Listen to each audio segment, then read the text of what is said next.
Well, it seems like the stormy weather does not want to end. Many areas picking up between 1 and even 2 inches of rain in the last couple of days, and it's still coming down, affecting that commute. I'll let you know when it clears out.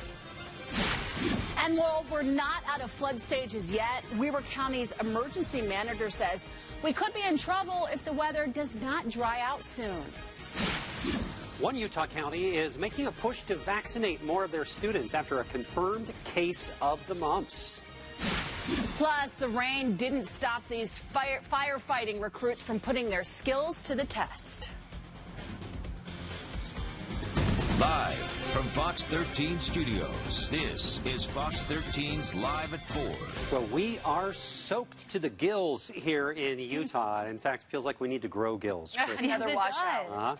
It is another soaker out there, and while we're not going to see too many complete downpours with hail or ice pellets, we still have a very steady rain that is moderately heavy at times, and it does reduce visibility. And of course, between yesterday and today's rainfall, lots of ponding on the road, so you definitely want to take it easy out there. You can see showers along I-15 to the north, and we have a second area of showers down across southwestern portions of the state as well. So it is pretty wet out there, and it's going to stay that way. Zooming on into our Doppler radar, you can see the rain widespread from Salt Lake into Utah counties, starting to back off a little bit up towards Layton and Ogden. So it is starting to shrink a little bit there in coverage. And as we finish up this afternoon, go into the evening hours, we will see some of the rain in far northern Utah wind down. Now in southern Utah, it's going to take a little bit longer. Widespread showers from Beaver down to Cedar City, and then in blue, you can see the snow coming down in the mountains. We have rain down at Zion National Park, western Kane and Garfield counties seeing the showers as well. And down in St. George, we're trying to see a little bit of spotty rain there too. It's only 45 degrees.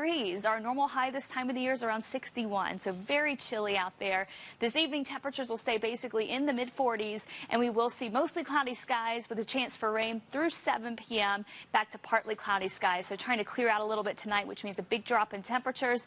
Meanwhile, southern Utah, rain through about 9 p.m. tonight at least. Temperatures will fall into the low 50s. There is another system behind this one, but in between, it's going to be beautiful and warm. I'll have more on both of those details coming up in a few minutes. See you then, Kristen. Thanks. You know, these April showers bring raging rivers and a warning in northern Utah. Fox 13's Haley Higgins is live in Ogden, where you can see the danger. Haley. Hey, well, you just have to take a look behind me. You can see that the Weber River is flowing at about 4 times higher than it was just a couple of days ago, and that is because of this rainy, wet pattern that we've been seeing over the last few days. Now, it may look bad, but the river monitors say it's not yet at flooding stage. The problem, though, is the danger. It's moving extremely fast and cold. That combination could be deadly for people or pets who fall in. And as for what's next, knocking on wood and hoping that we'll start drying out here soon. If we continue with this kind of a spell for the next 4 weeks, then yeah, we could see some problems.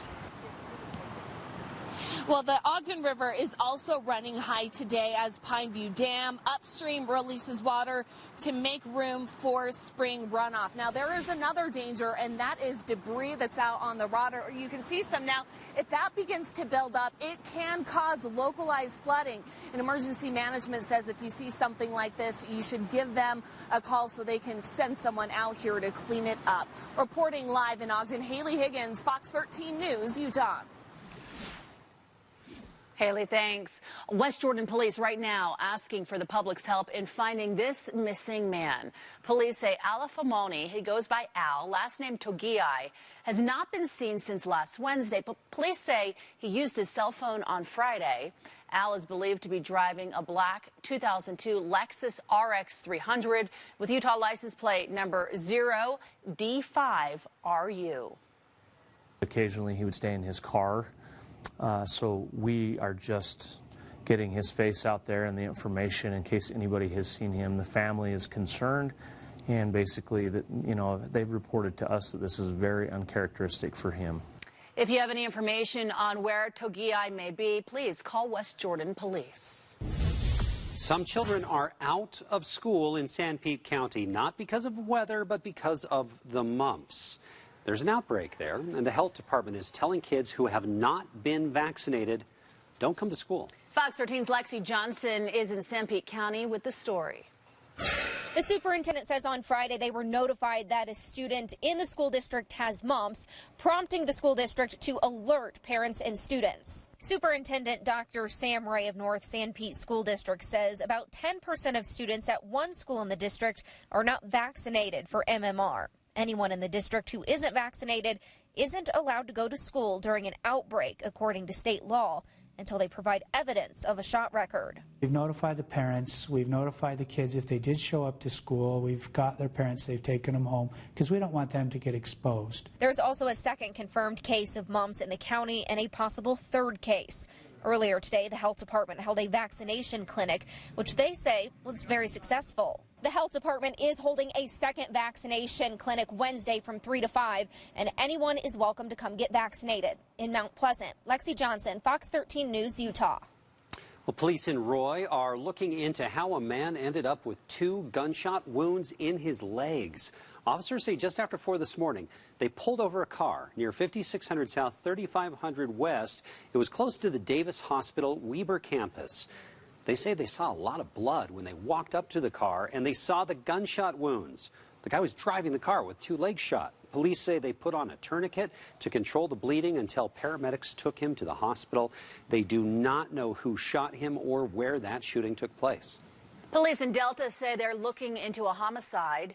Investigators say a Delta man called 911 around 10:30 on Sunday night, saying that he had shot his brother. Deputies with the Millard County Sheriff's Office say they responded to a home just outside of Delta and were met by 63-year-old John Peck. They say they found Peck's brother, 76-year-old Frank Wynn Bringard, dead inside the home with a gunshot wound. Peck was booked into the Millard County Jail on suspicion of first-degree felony murder. A Kearns teen charged in the death of his stepbrother went before a judge today. The teen is facing a manslaughter charge in the death of Jared Jacobson on March 18th. Today he appeared in juvenile court where a judge discussed where the case goes from here. The victim's mother wants the boy to stay in detention. As long as he stays in detention and until this is all done and my son gets justice, then I'll be happy. I'm not happy because my son, I'll never see my son again, but my son deserves justice. Jacobson's mother says she believes the shooting was intentional. She says police are still investigating the possible motives. The teen will be back in court next month. Sandy City Mayor Kurt Bradburn released a State of the City video today. In the highlights, he highlights the successes over the last year. Also announced several initiatives for next year, such as sustainability, expanding emergency communications, and continued technology improvements. Bradburn also addressed the city budget and what certain fees will go toward. We eliminated the water fee transfer into the general fund, which guaranteed all water fees will go towards improvements in water infrastructure instead of other items. Bradburn says the city is also focused on adding more events to bring the community together, like the Kid Ninja Warrior event. That sounds like fun. Also, the Halloween Trunk or Treat. Coming up, hundreds of years of history lost after much of the Notre Dame Cathedral in France went up in flames. The efforts it will take to rebuild and how long it could be before anyone can step foot inside. All right, the rainy and snowy weather will continue for our commute home, but after this one wraps up, there's another storm brewing just in time for Easter. I'll have the breakdown on that in your forecast next. Also up next, UFA is preparing for their latest class of recruits this summer. How trainees got a first-hand experience. How do you gauge the